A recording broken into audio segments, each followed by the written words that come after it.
Cloud. Hi guys, thank you guys for coming out to today's lecture. So today is going to be a, a technical talk by Greg. So we're not covering any technical content for the decal specifically. So without further ado, Greg, you can take it away. Yeah, sure. So let me just I'll introduce myself. Greg Pavlik, currently working at Oracle Cloud Infrastructure. We're building out a hyperscale cloud, which we kind of label Gen 2 hyperscale cloud. So by comparison to say Amazon and Azure, there's a bunch of stuff we've done at each layer of the stack, from the base infrastructure, compute, storage, networking, up through the higher level services, where we've really tried to learn the lessons of what's worked and reapply them, but also, as importantly, especially part of our approach has been to hire a lot of people who've been down this path already. So we have a lot of employees who are ex-Amazonians or ex-Azure people, and really learn from the mistakes and kind of do it right. And that second mover advantage, you might say, is a very real thing. So I've been pretty immersed for the last 3 years in building out cloud services, mostly around data management in one form or another, data integration, big data, data governance, data science, and then also artificial intelligence based capabilities. So it's kind of a clusters in that range of data management and AI. Before that, I helped to launch and take public a company called Hortonworks, which was one of the two pure play companies in the big data segment. Did that for about 6 years, and then before that, a bunch of middleware infrastructure. So my background's in reliable distributed systems, and one of the things, the reason I wound up at Oracle, actually my second stint at Oracle, the reason I wound up back at Oracle was when I was doing the Hadoop, the big data based stuff. That market was growing kind of exponentially. It was like, we thought the mantra was, 10 years after we launched the company, 50% of the world's data would be in Hadoop. And in some sense, we were on track to do that. And then all of a sudden around 2016, the market just flatlined. It didn't, it didn't retract, but the growth kind of started to fade away. And it was pretty clear the reason. It was just easier to put the data into public cloud, into object storage, something like S3, and cheaper, and in a lot of ways more flexible than it was to build out these on-premise large hardware clusters and then populate it with Hadoop and then try and run it, administer it. And at that point, I kind of, I thought, well, the one area where I haven't been doing a lot of personal work was in building out the really cloud done right, and got a good look at what was going on at Oracle, and decided that would be the place where I could really learn what I thought were the build out the muscles I thought were not strong on my side professionally. And I would say it's a great, it was a great opportunity. I think it's been a great experience. What I wanted to do today was maybe share some observations and lessons learned, both in terms of where I saw the struggles when we were trying to figure out how to deal with the cloud thing at Hortonworks.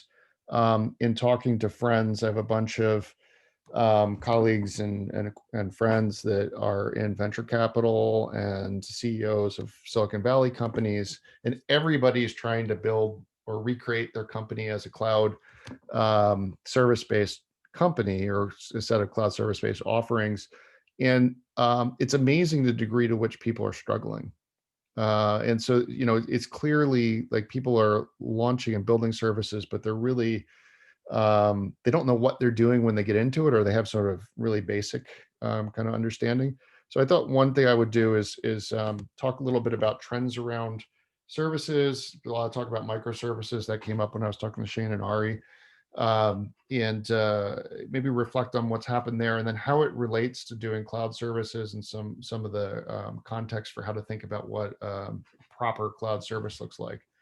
So when you get out into the industry, whether it's immediate term internships, or you're doing work professionally after you graduate, they give you hopefully some sort of a baseline as to what the heck's going on, because there's a lot of confusion out there. and a lot of smart people in Silicon Valley. So the fact that you have a lot of smart people that are often confused, it gives an indicator that there's some subtleties here, and there's some evolution that it's good to be aware of up front. So with that, the other thing I'd say is, I think I have 50 minutes or so. I'll try and leave a little time at the end. But I like it better if you just interrupt me and just make this a little bit more of a conversation than me talking at you. And if I'm talking about stuff you've already seen and just let me know, and we can kind of flash past that. And if I'm saying stuff doesn't make any sense, you stop me there as well. Um,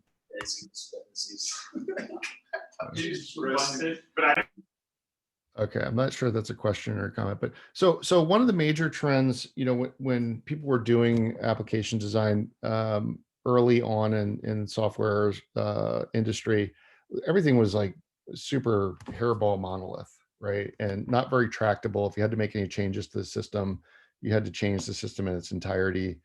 And that persisted in one form or another really up through the 2000s. I mean, things became more flexible. There was the notion of services being offered, but the reality is most deployments were in the form of these monolithic applications. And even today, I won't say the specific company, but I have a few friends that launched a food delivery app uh, right when they were out of Stanford, and that it was quite successful. It's like order a $10 billion valuation at this point, but they've struggled up through last year with the fact that they didn't really understand what it took to build a service.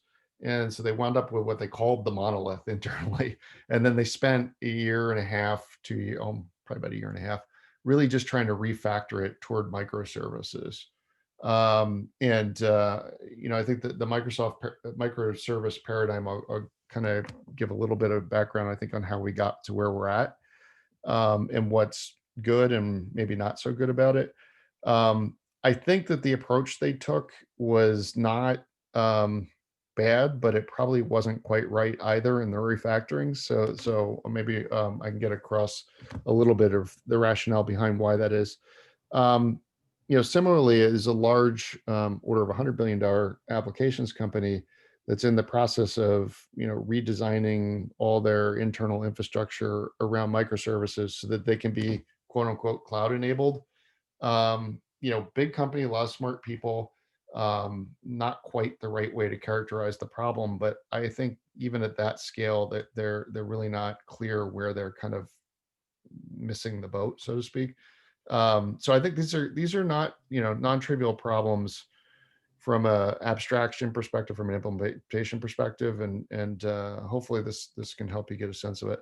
So services are kind of an interesting concept. The idea of a service precedes microservices for sure. You generally in the industry, people were trying to find ways to have more modularity, and to make the pieces that would compose an application or some sort of solution be much more flexible, so that they could be reused in perhaps multiple applications, they could be upgraded, they could be changed incrementally without affecting other parts of the overall application or applications that were dependent on them. The commonalities generally were these were going to be available as network accessible endpoints. Generally, some form of commodity protocol was used, both at the network level, which typically IP protocols, but also how is the data encoded, so data shared, and how is security managed. And then some of them tried to also deal with the problem of reliability, right? So if there was a failure modality of one form or another, there was recovery mechanism, or optimally whatever recovery had to happen was transparent to the end users of the service. And typically, but not always, there was an attempt to make sure that as load increased on the service itself could scale, so that again, consumers' applications wouldn't be affected by it. That's in itself a tricky problem. auto scaling and so forth is something you can certainly do up to a point, but the reality is usually these architectures require some concept of a pod or a replica of the initial deployment that once you saturate your cluster from a horizontal scalability perspective, you need to kind of replicate the entirety of the pod or cluster. So we'll talk about that in the context. I think it's a bigger problem for cloud services than it is necessarily for microservices, but we'll talk about it a little bit. And along the way, there are a lot of lessons learned. So I think each generation of attempts to build some sort of a network service endpoint kind of learned its lessons from the past. Often, though, we've introduced new problems and new limitations. So I'll real quick, so kind of give you a really coarse grain view of how things have evolved from my perspective, all the way from, say, the 90s until today. Early on, everybody was people started to use TCP/IP, but that was about it from a commonality perspective. You built your app. If you wanted it to be a network connected app, you had to write your own protocol layers for data encoding and for all the packaging of the data and the network handshakes beyond the TCP layer. So that was kind of the state of the art and the early 90s, and HTTP came along, but it wasn't really treated as a application protocol. I mean, originally HTTP was targeted toward web browsers almost exclusively, largely, and shuttling around HTML.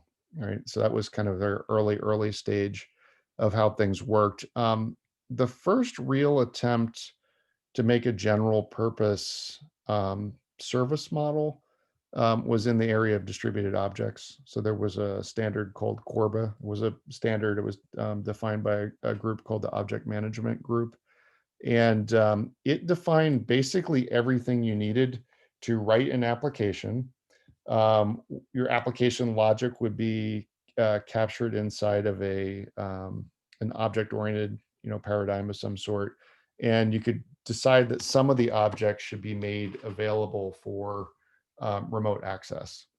And there was a protocol that they defined that was on the wire level, at least interoperable, called IIOP. And it would take the object level invocation you coded up in C or eventually Java or C++ and Java. And it would take care of all the network marshaling, the transfer, recovery if there were hiccups in the thing. It didn't do a very good job in terms of fault tolerance.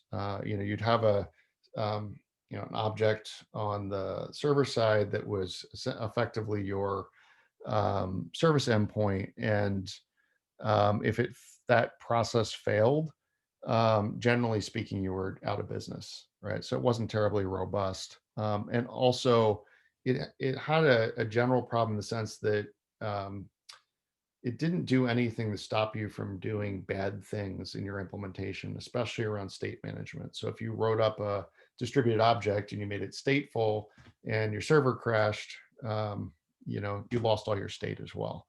So it was pretty rudimentary, but it was easy to use. And I think that was during the era when object-oriented programming was just sort of becoming kind of paradigmatically the methodology that people were using, the language baseline that people were using. Later, Java, the language platform, had something called RMI, Remote Method Invocation, which was like Corba, but it was only for Java. So it wasn't an interoperable protocol. But that was also popular and also had some of the same problems. They did try to implement distributed garbage collection to deal in part with the state problem, or at least the memory management problem related to state. That was a giant mess. So just, distributed garbage collection, bad idea. But again, you learn these ideas, I think, the hard way in the software business. So, and then after that, what started to fuse together more of the web protocols, HTTP and and some elements of the Java stack was this idea of an application server, right? And there was a huge blossoming in the industry around 2000, right in the dot-com era, of all these businesses implementing application servers. And those were platforms for applications to be deployed on that were assumed to be network accessible. Oftentimes they were web apps serving up, HTML or, JavaScript or something like that, or some combination. But they also had these things in them called enterprise Java beans, which was a kind of a distributed object. And in fact, if you fully implemented the stack for interoperability, I think it was optional, but you could include the actual Corba protocol or Corba orb object request broker that hosted the distributed objects. So app servers sort of they killed off the distributed object space. They sort of subsumed that, but almost all the front end interaction was done over HTTP, and eventually that evolved into something called a web service. And a web service is getting pretty close to a microservice. You'd use HTTP protocol. Typically it was hosted in an app server, and there were additional quality of service protocols that were layered on it for things like transaction and reliable message exchange. They didn't get much traction. Mostly it was, fire an HTTP request, get back an XML document. So I don't know if you guys ever use XML. It was a very bloated way to do a text encoded representation of a hierarchical document structure. The problem with XML is like it used a lot of special characters to represent the structure of the document, and then when you would run it through an XML parser, it would just like blow up your memory space. It was horrible. I think most our students are very familiar with JSON because it's a Yeah. lot easier to use. Yeah, exactly. So JSON. So I was going to say with microservices, from a protocol perspective, a lot of what you see now is okay, HTTP, and then throw some JSON in there. So to me, it's like it's a natural evolution from the web service paradigm, just throwing out a bunch of the overhead, frankly, and making it just faster and simpler to work with the messages that were exchanged. And the additional twist for the microservices is that you typically have a very lightweight way to deploy them. So the problem with the app servers, they were powerful because they shoved in so much stuff into the server environment. But then they wound up being incredibly heavyweight, and frankly, the only ones that really worked when it came to the full set of standards that were implemented in the industry were very expensive commercial systems. So Oracle now owns WebLogic, which was kind of the industry standard, and we still make a ton of money on it. But it's not. I think most modern applications are looking at much lighter weight, container based or even serverless, implementations. Like Amazon has Lambda, our cloud has something called functions. I still consider those very much to be microservices, just easier to manage in a sense. So microservices kind of is at the end of a evolutionary path that's been playing out for probably the last 15, 20 years. It's certainly not the end of the evolution because, in software, everybody's trying to make things simpler, better, more efficient. But it kind of is where we are now. And so I thought I'd get into a little bit on the microservices front, kind of more of what's going on, what are the benefits and drawbacks. Before I do that, for all these services, right, despite their pros and cons and issues with each of the generational approaches, there are basic things you have to worry about, right? Encapsulation, are you putting together something that really is, coherent? And because API design in particular is important. You don't want to have to be changing APIs frequently. You want the APIs to make sense. You want them to be extensible. If you think there's going to be evolution, so those are things that have going all the way back through multiple generations. They're just common considerations, and some of this, you probably hear me say this more than once. Some of this is more art than science. It's like the more you kind of get in and see well-designed systems, It's almost like a well-executed painting. You start to see like there's these subtleties in there, but they're not like mechanical things that you could have a computer do. They're really there is a craft element to software development. And in fact, I'll be honest with you, I don't do a lot of coding anymore because I've gotten to the point where I'm running large organizations. But I think when I was at my peak of coding, a lot of times my efforts in terms of just the design, even at the object level, was to look at things like how do I make this so that if somebody else is reading this, it's almost reading like a story. A human can understand it as they look through without a lot of, kind of constant interpretation back through computer science idioms. I think the same thing is true for services. You'll see well-designed services, and you can tell that these are people who have been around the block and they've given a lot of thought to what does it mean to make something that's coherent and maintainable. The factoring is kind of another part of that with the granularity. I mean, you really want to be thinking clearly about a service contract that is sensible. Like you don't want to shove a lot of concepts into a particular service endpoint on the one hand. On the other hand, if you're thinking about an application that's built out of thousands of microservices, that's unmaintainable. We'll talk a little bit more about that, but I'll give you an example. A friend of mine is working at a large applications company, and he's constantly like they've given this corporate directive that everything needs to be microservice based. And so he's like, I see him on Facebook all the time complaining in the middle of the workday. He's like, oh, people are putting like single line of code into a microservice and packaging up in a container. He's like, this is completely insane. Like he's been around the block a few years. So I worked with him closely in the 2000s. And he was very involved, I think, all the way back to the Corba stuff and Corba standards. The more you see the same mistakes kind of repeat themselves. So he's looking at this and he's just like, this is completely insane. And I think he's right. But it does come back to the fact that like somebody tells you kind of general guidelines, which is good, but seeing what it looks like in practice and applying some common sense is important as well. So like microservices aren't like a solve everything kind of solution, because there's always like resources overhead, right? Yeah. I mean, Yep. it's like it's one of these things. Like there's powerful tools. A lot of what we have in computer science, is a tool that's dependent on the software developer to make good decisions. And another good one is state management. Like, a general guideline for microservices, you don't want it to maintain state, right?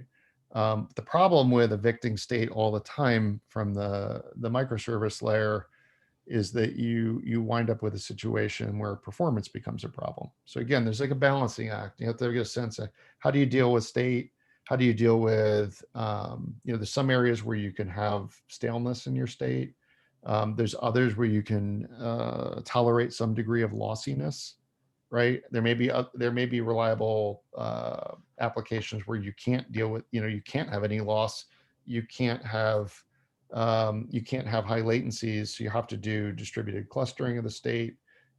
Which is where kind of the containers sometimes fall down, but things like app servers did a little bit better job. Quick So again, reminder, we're a little bit over halftime. So oh, good. I'm on like slide 3, so I'm gonna go faster then. yeah. So, anyways, lots of considerations. So, microservices, generally, what best practices are? People are packaging up code into containers. They're making it available as a service endpoint over HTTP, often with JSON, and it's a pretty clean, easy way to get your code into production, right? And I think there's a lot of power to it, because it's so simplified, especially when you're rolling your own container for your own custom code. You can lose things like the state management capabilities that were in app servers. You know, but for many instances that's acceptable, and I think even that's a reasonable starting point. Okay. The nice thing too, when you put a microservice out there, especially if you have a container orchestration framework like Kubernetes, you can scale the services independently. So if load goes up, especially if there's auto scaling, it may be able to increase the capacity. And you know, typically these things are forwarded or front ended by some form of a load balancer, anyways. So you know you have this kind of flexibility to go up and down. One of the great things about running the stuff on the cloud is, in some sense, you're on this infinite sea of compute. So if you need more compute, again, within, you know, financial limits, when you have burstiness, you can grab it, use it, and then when things go back into a more normal state, you can release it. But the microservices, super helpful, I think, from a flexibility perspective. You know, typically you can use any language you want. You're not constrained to, you know, say Java or Golang or C or Python. You know, it's up to the user.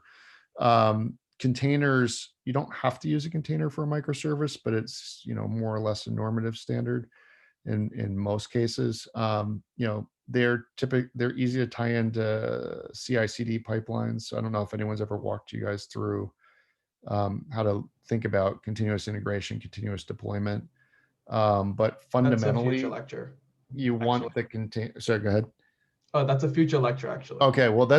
that's another gonna be a really valuable one, because you really want to think about the source, what you're delivering in terms of the binaries as units into production as kind of these invariant entities that you're managing. Right? We used to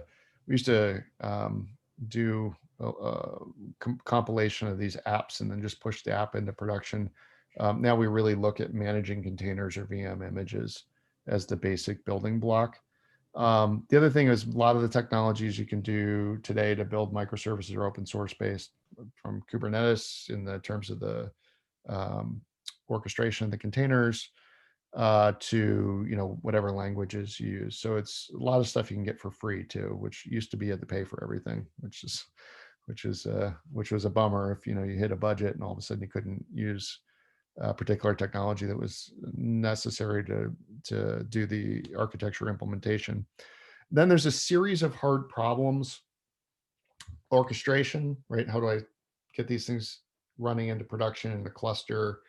Um, Things around the interdependence and interrelationship of services. So there's for Kubernetes ecosystem, there's a thing called Istio, which is a service mesh technology. It basically allows you to have more controls over the interrelationship and dependencies between the microservices in an application. So it's a powerful ecosystem with a lot of flexibility to it, and it's cheap. So those are the things that tend to really militate in the direction of building modern applications with this microservice paradigm. Um, you know, the thing, well, I think what I'm going to do is, in the interest of time, is skip this and maybe come back to it if there's questions. I did want to comment though on some of the challenges. You know, one, if you have a ton of microservices and they're all sort of interacting in an app and they're interacting with each other, you just have this complexity explosion.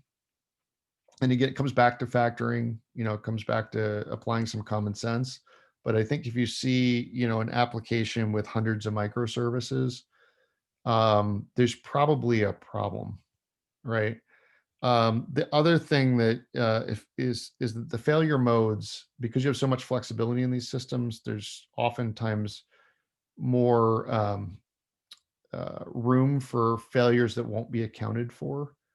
So sometimes that can be around state management, but it can just be, you know, basic failover logic. So there's you know, there are more considerations that the system won't necessarily make it accounting for without your having to think them through. Then the more you're doing service to service hops, especially and sometimes in some of the public cloud implementations, you can wind up with network problems. It can be, you know, it can be latency effects. It could be jitter. So your latency goes all over the place. Sometimes it's very good, sometimes it's not. There are lots of kinds of applications that don't tolerate excessive jitter. um, and then just understanding what's happening in these systems. The more you make distributed systems, if you can't see what's happening, if there's a problem and you need to do diagnosis on the problem, it can be very difficult. Now, like I say, some of these things like Istio, which come in and help you understand the relationships between the services, can be very helpful on the one hand. On the other hand, I often feel that the excessive complexity actually the core problem, and then having another framework as a layer on top of that is really like a band-aid on a tumor. It's a way to mask the problem, but it's not really fixing it. And, you may have to deal with it as a kind of deeper issue when it comes to production downstream. So that's just a little bit of background on microservices. I think where they stand in this trajectory in the industry, and why there are lots of reasons to be excited about them. Just be aware they're not a panacea. They present their own problems, and 2 years, 3 years, 4 years, 5 years from now, we'll probably be talking about the next wave of services. But I do think that's a genuinely useful way to think about structuring applications. Cloud services. Quick interjection. In order to leave about maybe 10 minutes for questions, do you think you can finish in the next 8 or so minutes? I can do my best. I'll go pretty quickly, and then hopefully the questions will key on the things that. So cloud services, lots of times I hear this all the time. Like I said, the food service delivery app. Well, we got a problem with our application, so we're in our monoliths. So now we're going to do the service right by making it all decompose into microservices. Well, maybe. The app company I mentioned, hey, we have to do everything cloud right, so we're going to build everything as a microservice, and they just went crazy. I think you want to think about cloud services as fundamentally actually a different problem. Now, microservices can be used to build them, but cloud services also, they're network accessible, but they're not intranet based things for inside an organization with relatively constrained usage. They're meant to be available on the open internet, and their usage can run to potentially billions of users. Right. You're going to have an API service area, and most importantly, when you think about availability, availability for a microservice, we might want a cluster with a load balancer. Availability for a cloud service, you're going to have a single service instance span multiple data centers, and then you're going to have regions. So kind of recursive structure. You'll have, a region will have multiple data centers, but you're going to have multiple regions as well. So if you go into Amazon or you go into Oracle Cloud, you'll select your region, and these all represent kind of fault tolerant strategies and high availability strategies. You have to worry about security in a very different way, because you're going to have tenants. Your tenants are different than just users. Your individual businesses. Like if the Berkeley student base had a tenancy that you could share and work in for say our data science service, we're going to make sure that you have a safe, secure environment. But we're going to have to do that for hundreds, thousands, tens of thousands of other tenants as well. Things you wouldn't necessarily think in terms of more basic access control within a microservice typically. And all this kind of leads into this idea that these are meant to be infinitely scalable, in that you really expect to have no real boundary to the user load that you can put on the service infrastructure. The other thing I'd say about cloud services is, well, typically when you're building out a cloud service and you have a major piece of reusable functionality, you would build that like a cloud service, even if you never expose it to your end users. For example, we have a logging service in the back end that all of our cloud services use. It's implemented like any other cloud service, and the load that comes on it, even though it's indirect, is more intense than the load that goes through almost any of our other services, other than networking and compute. So it's a, rather than think about the microservice paradigm for these kind of common utilities within a cloud service, I think it's actually much better to think about the service paradigm, the cloud service paradigm. So some key concepts, and I think this is one thing I want to make sure I got. There is an architecture pattern or set of patterns for cloud services that have become kind of the standard. So if you were working at Oracle Cloud, if you worked in Azure, if you worked in AWS, you're going to hear people talk about control planes, data planes, management planes. Okay, control plane is kind of the provisioning of the resources that are required on behalf of the user so that they can do work in the service. The data plane, on the other hand, is the sort of the logic of the application that the service is providing. So you want to have a clean delineation between a control plane and a data plane.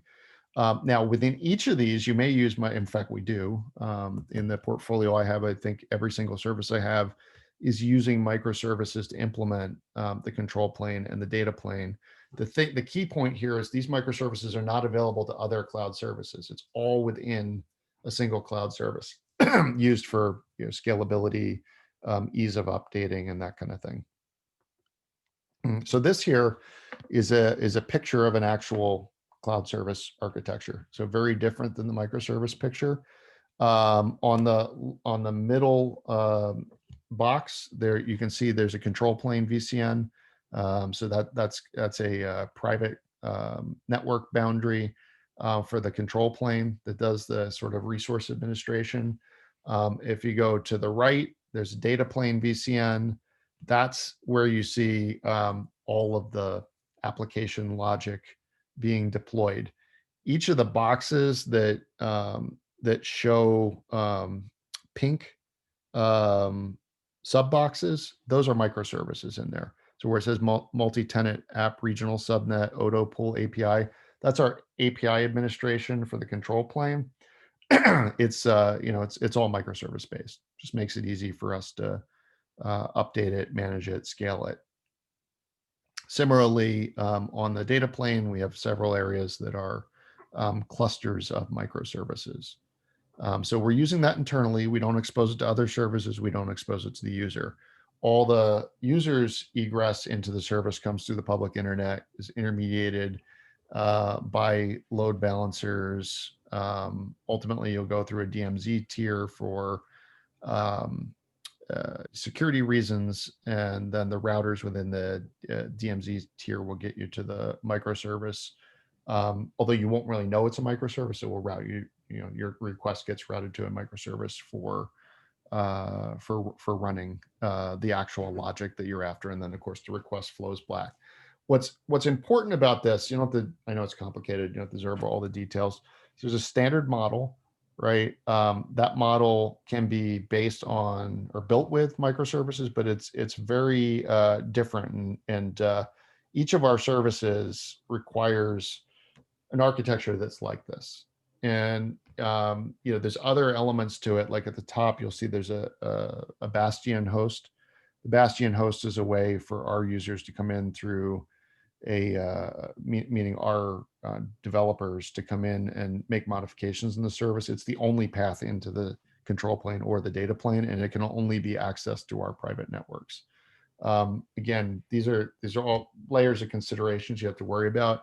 But I wanted to get you at least a feel for what the architectures look like and how important it is to absorb that. If you're going to build a cloud service, you're going to build all this stuff. And the templates, I think, are sort of in the knowledge base of people who've worked in some of the large cloud providers, but they're not universal in Silicon Valley by any stretch of the imagination.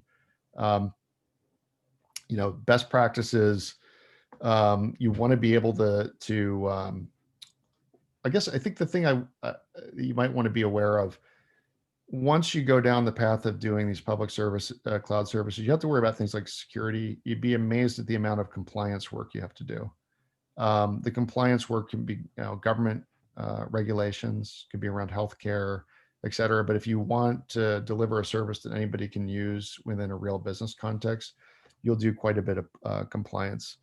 The other one that, just in the interest of time, you should be aware of is most of the time, I would say 50 to 60% of the time for almost all my teams on average, in terms of the work they are doing, is actually operations related.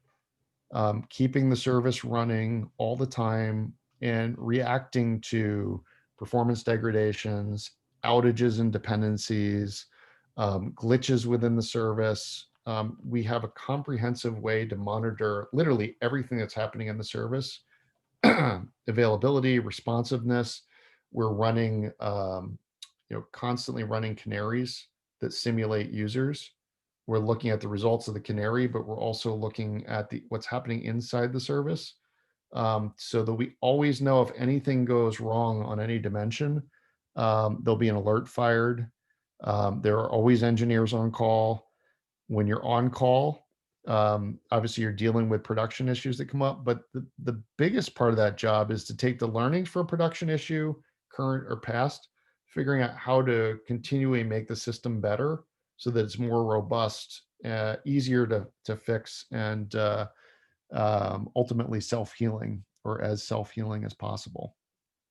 So that's a big part of our investment is, around dashboards, metrics, logs, run books. I don't know if you've ever heard the phrase run book, but for every incident we can imagine happening, or any incident that does happen that we haven't seen before, we write a run book, which is kind of a guide for anyone on call. Tells them exactly what to do to triage and fix the problem, right? And then you start to build out this catalog of run books. The thing is, I kind of slide started with a question: why are hundreds of people working on S3? So S3 is object storage in Amazon. It doesn't do much more than it did 10 years ago. And the code can't change all that much because they have about 1 trillion objects, or order of 1 trillion objects under management. So you would think, well, and under conventional software, you probably put something like that in kind of active maintenance, and you would not have a lot of people on it. But there's hundreds and hundreds of people on S3. Why? Because most of the work is on this operational stuff. The service can't fail, and you're always going to have new stressors. You're going to have new scale requirements, which means they require more and more investment over time. So the more successful your service is, typically this overhead with investment on the ops actually goes up fairly. It's sublinear, but it's certainly it certainly will increase over time. The other last thing I'd make as a point on this, I think we're almost out of time, is that the model that most successful companies that are doing cloud services follow is what we call DevOps. And by DevOps, we mean the dev team does the operations. So it means if you're doing development of the service and functional code and all that, you also wind up on call, typically for a week or 2 weeks at a time, to deal with any issues that come up and to fix the issues and to make the system better. And the philosophy there is that A, no one knows the system better than the people that have implemented it. And two, if you're not subject to that pressure from customers and users and struggling to fix it, especially for an immature service, then the engineering team doesn't have the incentive to make it, better, at least better to the degree it needs to be. So that's also a best practice to be aware of in this world. I already talked about it. Microservices you can use as a part of the implementation strategy. I've mentioned the service meshes, Istio, et cetera. Within the context of a cloud service, typically there aren't that many microservices. There may be 3, 4, 5, and they typically aren't interacting with each other. So the mesh, the service mesh stuff, I've never seen used inside of a cloud service. So it's like, yes, there are best practices for microservices when you're building applications, but they may not actually transfer into microservices as you use it as a building block for a cloud service. So just a couple conclusions real quick. Be aware that running something on the cloud is definitely not the same as building a cloud service. We have a lot of patterns on how to build a robust cloud service and maintain it. My observation is that most engineers don't know them because they haven't worked that environment and they make a lot of bad assumptions. So finding ways to get familiar with them early in your career is super useful. And the microservice paradigm, it's distinct, but it can be a building block to help implement cloud services as well. So that's it. I can take questions now. I think I got 5 minutes. All right. So if you guys want to like speak up or just type questions in the chat, feel free to do so. If there's crickets, Shane and I always have questions to ask. So let me ask you a question. That makes sense. It's a lot to throw at you, I think, in a short period of time. So we got a question in the chat. Is it necessary for a cloud service to offer compute or storage functionality? If not, what is the difference between a cloud service and any other network accessible API? Is it necessary for it to offer compute or storage? Well, to do anything useful, it's probably going to use some compute. No matter what it is that you're trying to solve for. But the user doesn't, necessarily get exposed, or probably optimally, I think, from a usability perspective, wouldn't get exposed to the actual compute nodes that are, the ideal experience. You'd want the service to be serverless. And so you're never really accessing the nodes. Storage, maybe. I mean, let me give you an example. We have these AI services. So for something like language, if you want to do topic modeling or sentiment analysis or whatever, our most basic form of using it is just submit some text and we give you an answer. So we're running compute in the back end, but there is no storage that the user, it's just an API, a request and response API. I feel like a question that I think most people have right now is, as someone just entering the space, it seems somewhat intimidating to learn and keep all the best practices in mind. What would you say is the best way to start getting comfortable and to stay on top of everything? So I know a lot of, like myself included, there's some terms or maybe even many terms that I personally don't understand, and it's kind of hard to like keep up with something that changes so often. How would you suggest? I think one of the things is when obviously you can go off, and if you want to do a startup right away, you can try and build something from scratch. And there's nothing wrong with that. I mean, there's plenty of startups that get built out of university settings that do quite well. But if you're within an organization that's focused on the cloud, a lot of this stuff will be standardized. Like when you come into OCI, here's our standard service patterns, right? There's about 5 different patterns, depending on the problems that you're trying to solve with your service. We have a template, a sample app that has control plane code that's pretty reusable. We have a series of audits, so more senior engineers will help walk you through it. And of course, if you're in a team, you're constantly learning from other people on the team. I don't actually, like, I have to admit, maybe I'm missing something, but I don't know of any really good here's how to build a cloud service books. Maybe let me take an action item and see if there's anything that's more come out over the last year or so that might do as good a job as what I've seen in terms of internal guidelines and documentations and templates. But I think the easiest way to learn is just get immersed in an environment. And things go from confusing as, they can be confusing as hell to like, all of a sudden it's like, it's just the air you breathe. It, it does like, it does help to be focused on a particular problem for a period of time. I usually look at, for example, jobs. When I take a job, I usually assume it's going to be 4 years minimum in that particular area. Not necessarily exactly the same job, but that area, because I'm learning whenever I take a new job, and it just takes time to build products or services and to harden them. But at the end of that cycle, a lot of things that would have been just super confusing all of a sudden are second nature.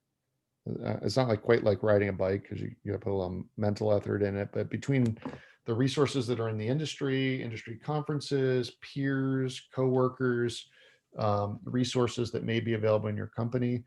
You just start picking things up, experimenting, getting guidance, make mistakes, and then it just builds on itself. It looks like we are at time, unfortunately. But thank you guys for coming out to this guest talk, and thank you, Greg, for volunteering and taking time out of your very busy week to deliver this tech talk. We really appreciate it. Okay, And, well, thanks. It's fun. If they have follow-up questions, anybody feel free to shoot me an email. We're always looking for interns too and all that. So if, interested in kind of getting immersed in a cloud environment from the inside out, let me know. See what we can facilitate there as well. All right, cool. And you don't mind if we do share your email, right? Just making sure. Yeah, it's fine. Yeah. All right, cool. Yeah. All right, thank you so much. So everyone, have a nice evening. Okay, thanks everyone. All right, bye-bye.